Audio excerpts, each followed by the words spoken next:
So anyway, for Blackboard, as I said, your username is your student ID number. Your password, for example, my name is Todd Hoff. You guys can all call me Todd, by the way. My password is going to be the first two letters of your first name, so T-O for me. First two letters of your last name, so H-O. And then the last four numbers of your social security number. So you fill those in, and that'll be your password. You can change that once you're into the system, but that's your standard. I suggest you leave it that way. That way, if there's any problems, if you call tech support, they can help you out. And we are still having some issues with Blackboard, it appears. Because I'm not having any courses come up.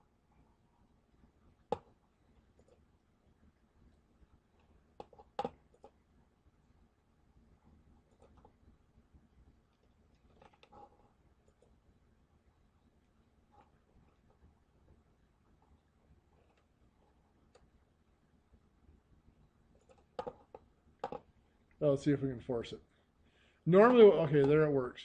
Normally what would happen is you would have, this is where it'll take you when you first log in. Where it says my courses here, it would show your list of your courses. And then you just click on pre-algebra, it'll take you to this class. I'll have to go in here and see what's... It wasn't on yours last night? And then I tried to go in on your, my math lab. Yep. And it's telling me that it's not.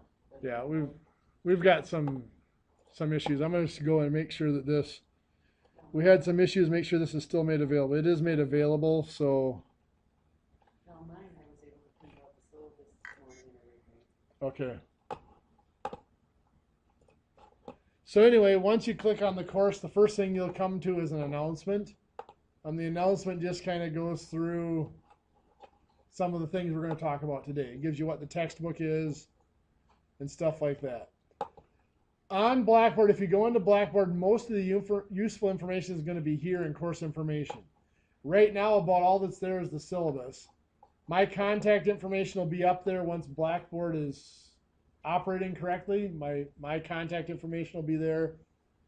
For summer, I don't usually put a schedule up there because this is my only class. I will be here for at least a half hour before and a half hour after class every day if you need help. The network comes up 10 minutes early, and I don't know if it's set to stay on 10 minutes late, but if it cuts us off today, I'll make sure I change that so it's set to stay on at least 10 minutes late. So that if you have questions and you need to stay after or come in before class, we have that little bit of time, and if you need more, let me know, and I can adjust it so the system comes up earlier or stays on later after class if you need it. But anyway, also underneath this, you're going to see there will be links. I'm going to download the syllabus here just in case you have problems getting back into this. Then I'm going to go to a different class.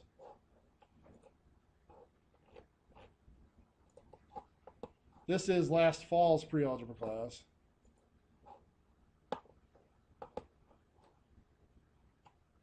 Oh, that's next fall's pre-algebra class. Never mind.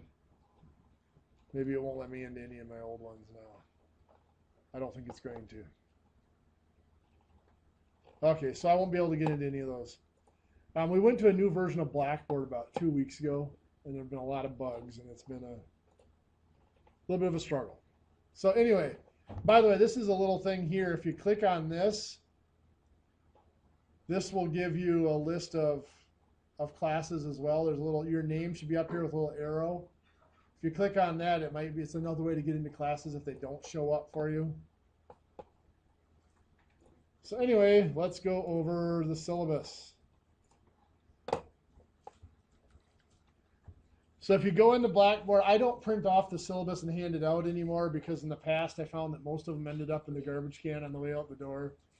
Or if you needed something, you couldn't find it several weeks down the road anyway. So it's posted on Blackboard for you to get to whenever you need to. If you need to get a hold of me, email is the best way to do it. todd.hoff@witc.edu. If you can't get your email and you need to contact me, you can call this. This is the main campus number and my extension. You can leave a voicemail. I actually have that set to forward to my email now, so I will get that message fairly quickly as well. It's just a little more difficult to respond than email because I can't just click reply. Let's see, dates and times. You guys are all here, so you know when and where to be. Basic description. This is one of those courses that very few people are here because you want to be. You're here because you were told you had to. For me, it's one of the more fun classes to teach because it's interesting. It's fun for me to take a group that maybe hasn't had a lot of success in math before and see things start to come together. So this is mostly introductory material. We'll start out with operations with numbers, fractions, decimals. As we do it, we'll slowly mix in the algebra and working with variables as we go. So we're not going to just hit a unit and all of a sudden we're doing algebra. It's kind of slowly mixed in as we go. A little bit of basic solving equations and stuff by the end of this week even. Just don't let that scare you. It's not as bad as it sounds. Your email came to me in the flutter. Yeah, okay. So you might want to tell people to check their flutter boxes. Okay, so there's another issue too. Usually if it comes through, did you get it in your WITC email or did you have it forwarded to a personal? No, it was my WITC one and it was in the flutter. Okay, usually if it sends to WITC, it filters them out. So that's something to check to see if I got filtered out. Each of you should have received a message from Blackboard saying that there was an announcement out there. If you didn't get that, you may want to check your spam, filter your spam settings, see if it got sent to the junk mail or the clutter folder, and make sure it gets so that my messages get through to you. Anytime I post an announcement in Blackboard, I will have it forwarded to the students so that you guys will get that announcement. Okay, sorry, excuse me. We've gone over the textbook, so here's your information for that again if you don't have your textbook. For a calculator, calculator is not required for this class, but I say that skeptically. I hesitate to say it because it's really tough to get through the class without. If you're planning on trying to use a cell phone calculator, I don't prohibit that, but I recommend against it because most of your cell phone calculators do not have the functionality to do some of the things you need it to. The calculator I usually recommend is the TI-80. So it's a Texas Instruments.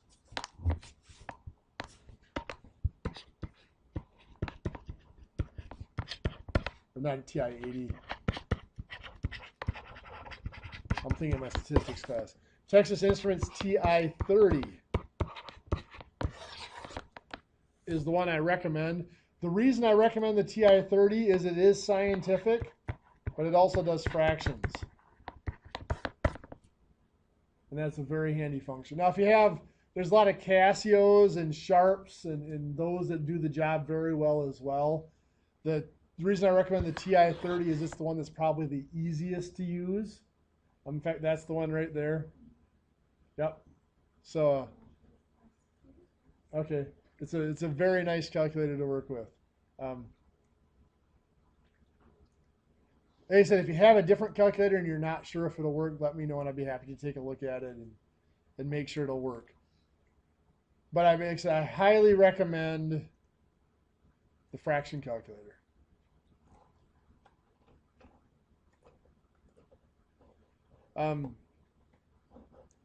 There's again a list of the basic concepts we're going to go through.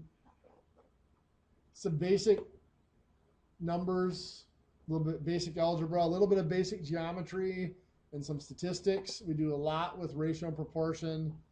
We're going to do a little bit with polynomials is a big scary word, but it's just basically working with symbols and variables a little bit, and some graphing in that. So it's just kind of touching on things. For your grade, 80% of your grade is on unit tests and quizzes. For this course, for the summer, there will be 4 unit tests. Usually the unit tests will be at the beginning of a class period, I believe our first unit test is next week, Tuesday. Because we're only 8 weeks and we lose a day for the 4th of July this year, things do move pretty quickly. Technically, next Tuesday would be considered the 3rd week of class if this were during the semester. So that'll be our first unit test. And then there's quizzes, and the quizzes are in my math lab. The tests are in class and they're paper and pencil. All of my tests are open book, open notes. So you can use your books and your notes. You can use your calculators on all the tests. Quizzes are in my math lab. They're online, so obviously you can use your books and stuff there as well. And we'll go through that system. The final 20% of your grade is homework and participation. There are homework assignments in my math lab as well. Again, we'll look at that in just a little bit. Participation just means show up to class.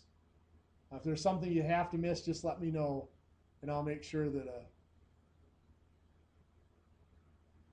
that you don't get docked if there's something that comes up that's important. Okay.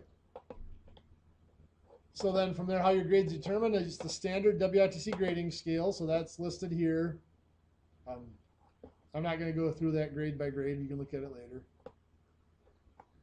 If you need to drop a class, talk to me, because sometimes, I usually have you talk to financial aid people as well before you drop. Sometimes there are considerations, and sometimes there's other options.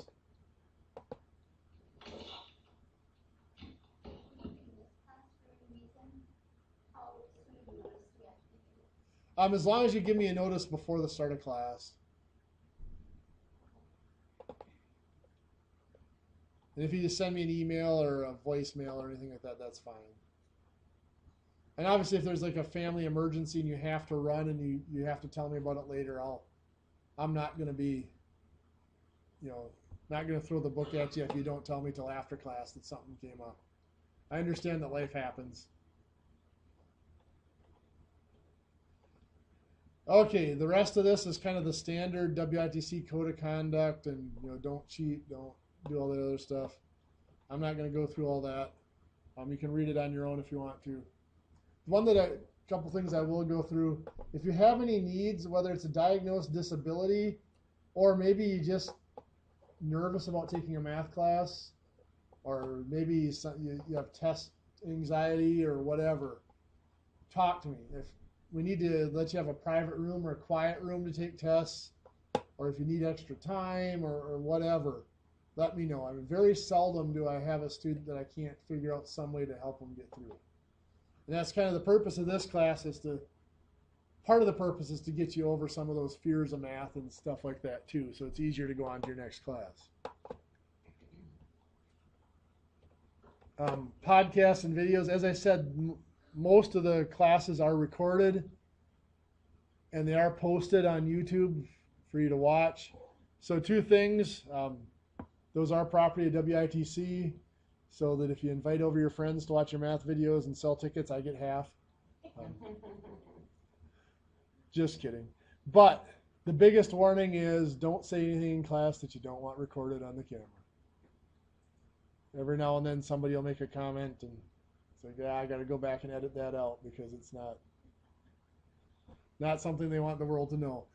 They're posted on YouTube. They are not secured. I used to have them on a secure server, but the expense to the college was getting to be too much. So they are not secured. They are open to the public, so anybody can search YouTube and see the class videos. Which means if you have friends or anybody else who's taking math and you think that one of those videos might be helpful, you can give them the link and they can look at it. That's just fine. But like I said, the disadvantage is anybody in the world can see those videos too. Then just a list of our units. We're going to start out with whole numbers, a little bit of basic algebra and problem solving. Second unit is going to be fractions and variations of fractions. Third unit is decimals. And our fourth unit is our longest unit because in order to avoid having a 5th test, I combined geometry and statistics. So that one will be a full 2 weeks long, where most of our other units are 4 to 5 days of class in the summer here. Now, since it is summer session, normally during the fall or spring semester, a test day would be a test day. We would have the full hour and a half or 2 hours of class, depending on how it's scheduled to take the test, and that would be done for the day. Because of the summer session, like next Tuesday when we take our first unit test, we'll have the first hour and 45 minutes or hour and 40 minutes scheduled for the test. Then we will have a 1 hour or 50-minute lecture scheduled after the test, which I know is unfortunate, but it's just the amount of time that we have to use that time as we can. Any questions on the syllabus or course procedures or any of that? Okay, so I'll shut that down, and then we're going to take a look at MyMathLab. The web address is just mymathlab.com. When you go there, you'll come to a section that looks like this. Once you're registered, you'll just click right here where it says sign in, and you do your login. But until then, you'll have to click down here where it says register now, and you'll click on student. And it'll give you just a little warning. There's 3 things that you're going to need. You need an email. I highly recommend you use your WITC email. That way, I know a lot of people have 2 or 3 or more email addresses floating out there with the free emails. One of the biggest problems I have is students register for MyMathLab. They go to get back in it and they forget either what their password is or they forget which email address they used. Your email address will be your username for MyMathLab. So make sure if you don't use your WITC email, make sure you write it down which one you use so you have it. Your course ID, which is in Blackboard here, that's one of the announcements, or actually it is the announcement. The course ID for this class is HOFF, H-O-F-F, 42005. Yep, I'll check that right now. 42005. I'm guessing a year or something got fouled up when I was setting this up. Then the third thing you'll need is your access code or a credit card. The access code should be on a card in your textbook. The card's almost the size, yep, should be right inside your front cover. Little like a scratch off, like a lottery ticket. You scratch it off and there's a code there. It's like 20 or 25 digits long. Be careful entering it. And unfortunately, there is no way to copy and paste it or anything like that. It's a pain. So then you'll click on Register Now, and it'll take you through the process. And that's where you'll set up your password, your email account, and stuff. I'm not going to go through that right now because I'm already registered. So I'm going to sign in, and I'm going to check on why that isn't working quick.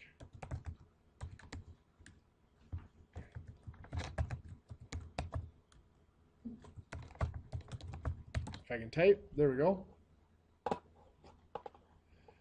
Now, if you have more than one class, they'll be listed over here. Oh, part of the problem. It changed the.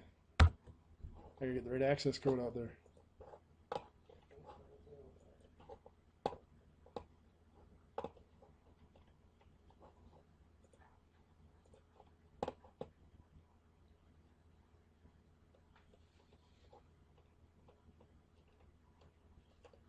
So that one's my fault. So it's going to be 61692.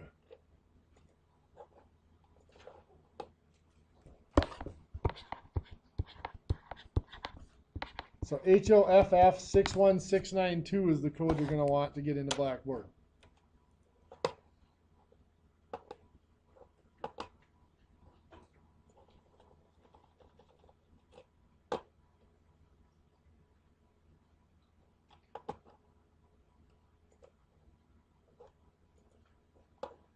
And that should bring you to the correct section.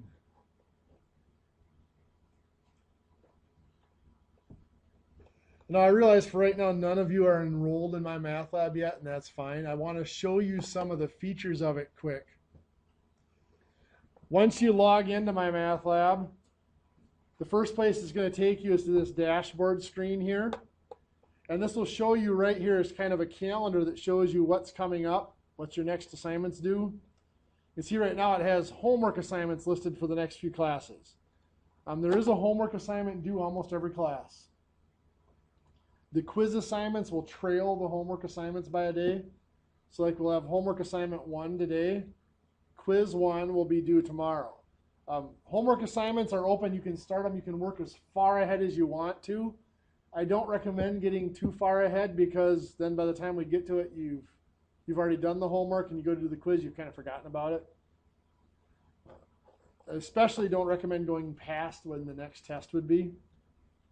The next test, like I said, is Tuesday, so I won't do any homework that's due past next Tuesday. There will be homework due on a test day, but no quizzes on test days. So anyway, right now it lists the homework assignments. The homework assignments that are there is no start. They're always out there. There is a due date. Like this homework here, it says due June 14th, which would be tomorrow at noon.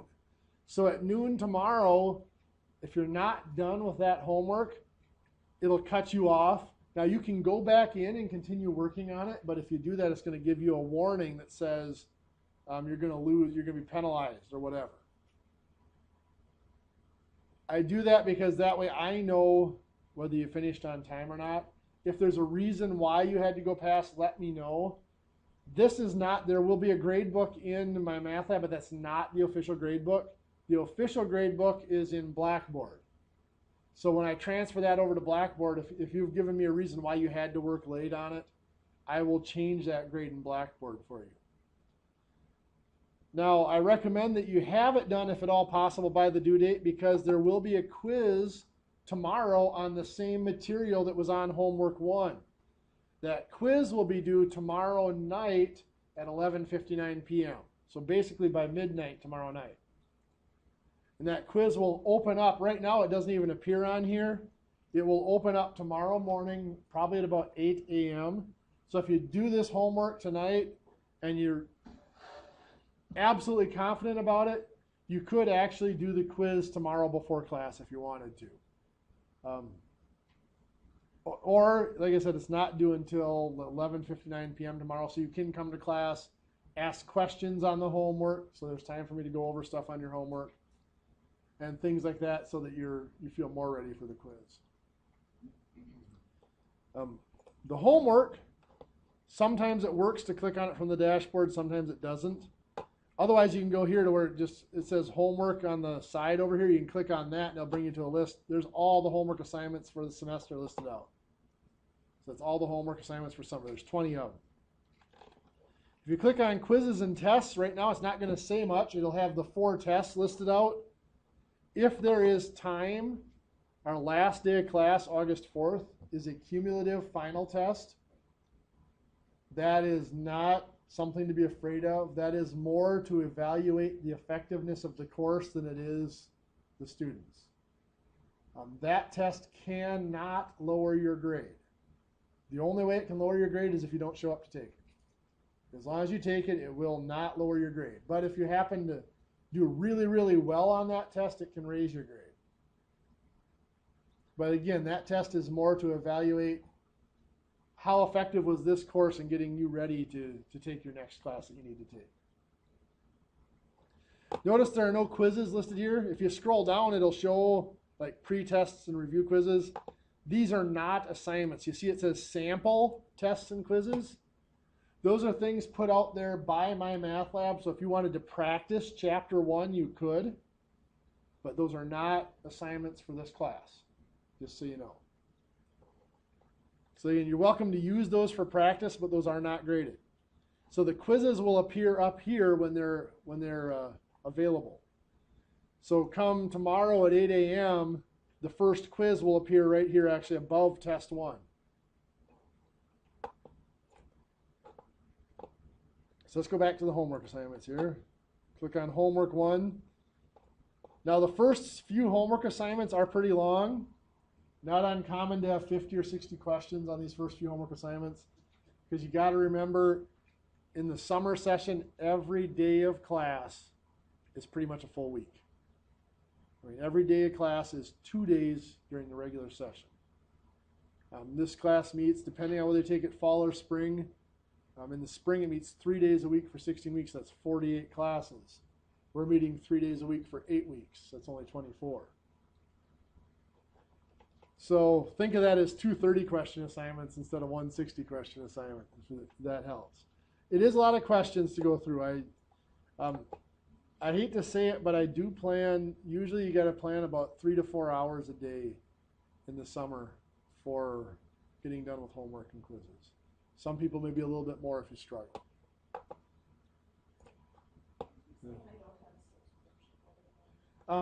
That would be the code on your book.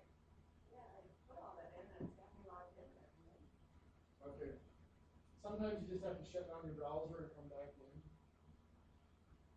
in. Another thing, by the way, with my math lab can be very temperamental, depending on what browser you use. I know I've had really good luck with both Internet Explorer and Google Chrome. I've had some issues with Firefox. But if you're having some issues with it, sometimes just shutting it down and restarting your browser helps.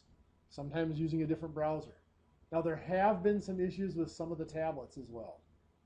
I know there have been sometimes, even just logging into MyWITC, sometimes the tablets don't work real well. And the biggest thing is if your tablet is set to automatically set it over to a mobile version of the page, there's issues with that because sometimes the mobile version doesn't exist. It's still saying there's no subscription. Okay, and break time, we'll take a look at that for you. Okay, so we go to our homework.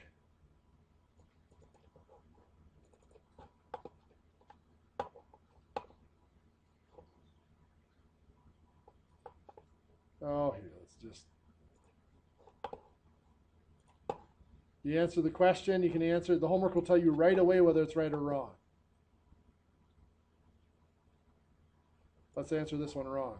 Check answer, and it says, it'll give you a little explanation. Sorry, that's not correct. Here's a little reminder. Okay, I'll change my answer. I see there's another setting I've got to change here quick.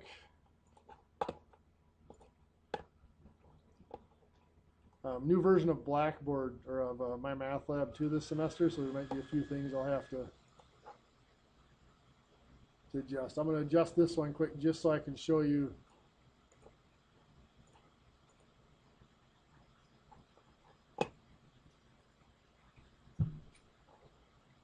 some of the options we have here.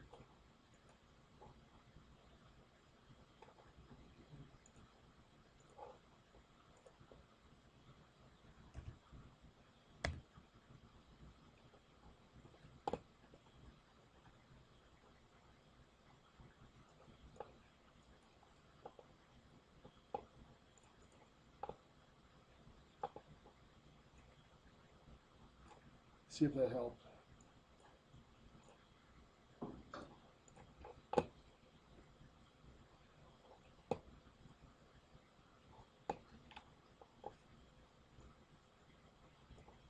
Okay, so here's the change it's done. Usually they had the buttons listed on the side here. Let's say I'm going to go to a different question here.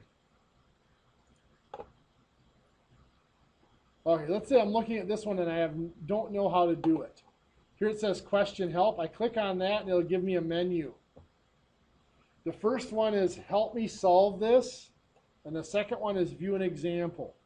Both of these will go through a problem. Well, view an example will give me a problem just like this with different numbers. So I click view an example. Notice my problem was 97 minus 65. The example is 59 minus 28. So very similar, just different numbers. And it will take me, I hit continue, and it'll walk me through step by step how to solve that problem with different numbers.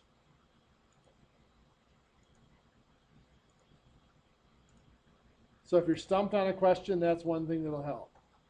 So if you try that, and I always recommend you do the view an example first. If you're still not sure how to do this problem, you view the example and you still can't get the problem to work, you click on help me solve this.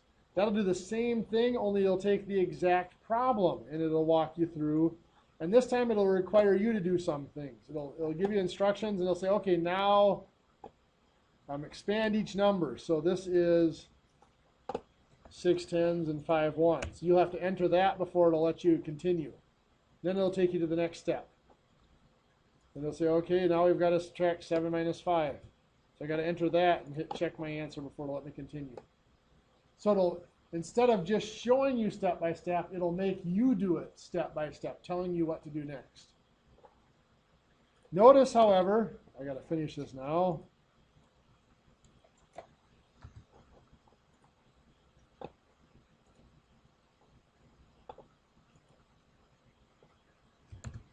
Once you are done doing the help me solve this,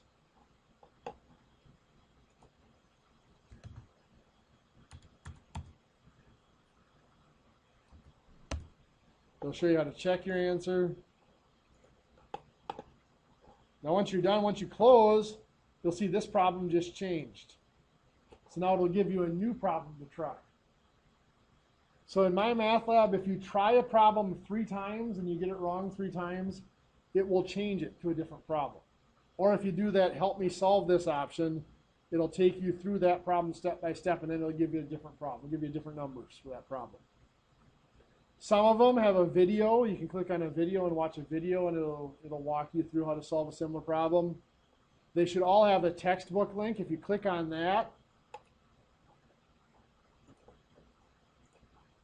it'll actually take you to a page in the textbook.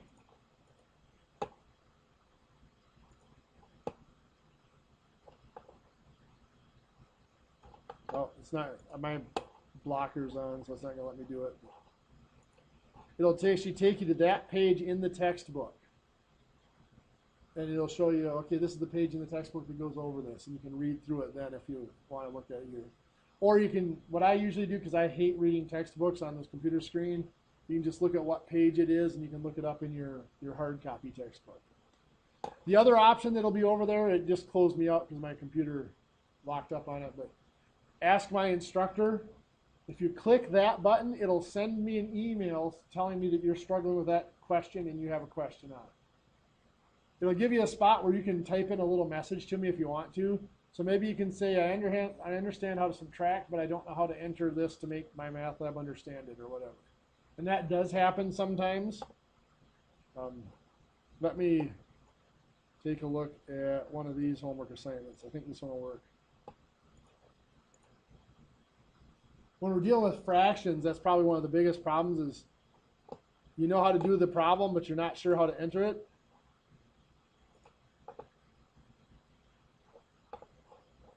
This isn't going to give it to me. What'll happen is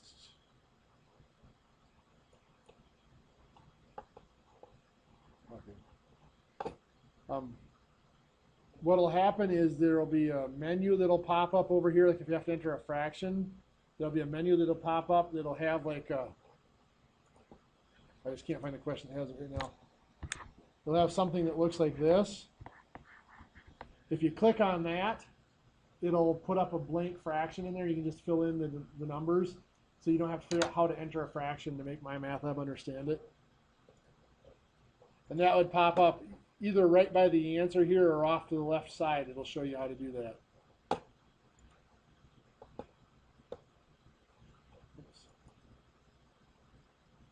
So I actually don't, if you click this box here, by the way, it'll show you all the answers. That only works on the homework, not the quizzes. You don't want to do that. But anyway, let's go to one that's not multiple choice. So like right here, there's a pull-down menu. It'll give you the units and stuff like that, so you don't have to figure out how to enter square meters or cubic meters or whatever.